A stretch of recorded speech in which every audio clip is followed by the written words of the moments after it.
Je m'appelle Corinne Charlier, je suis professeure de toxicologie dans le département de pharmacie en faculté de médecine et chef du service de toxicologie au CHU à Liège. Alors nous sommes un service de toxicologie en faculté de médecine, ça veut dire que nous nous intéressons à tout ce qui est influence des produits toxiques sur la santé de l'homme. Nous avons un axe de toxicologie clinique, c'est-à-dire qu'on s'occupe de dosage de médicaments, de stupéfiants chez des individus malades.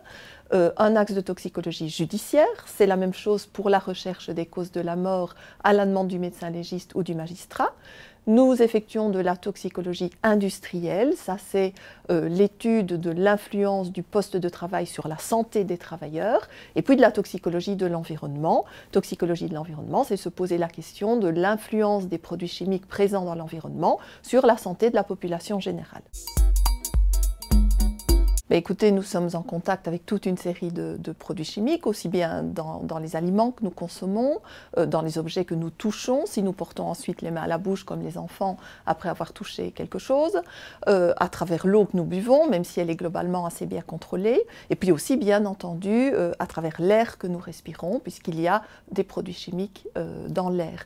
On estime d'ailleurs que les produits chimiques présents dans l'environnement vont être une source de maladies, et en tout cas qu'il y a une interaction entre des facteurs génétiques et des facteurs de l'environnement pour expliquer l'augmentation de toute une série de pathologies.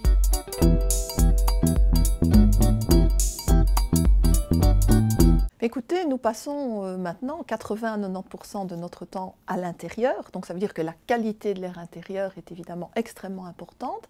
Alors tout le monde connaît le monoxyde de carbone, si on a un chauffe-eau mal réglé qui est extrêmement dangereux puisqu'il peut entraîner le décès, mais il y a aussi toute une série d'autres polluants et par exemple le formol. Donc le formol est un polluant qui va être émis à partir des colles, des parquets en mélanine, à partir des contreplaqués, à partir de certains détergents, produits d'entretien. Et on a constaté que la concentration en formol est plus importante dans l'air intérieur que dans l'air extérieur.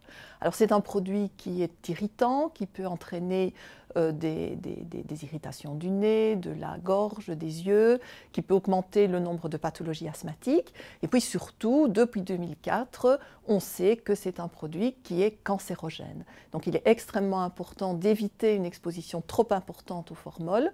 Et par exemple, eh bien, il faut aérer régulièrement ces maisons. Et si on a choisi d'habiter dans une maison passive, donc à basse énergie, alors là, il faut prévoir un système de ventilation extrêmement efficace.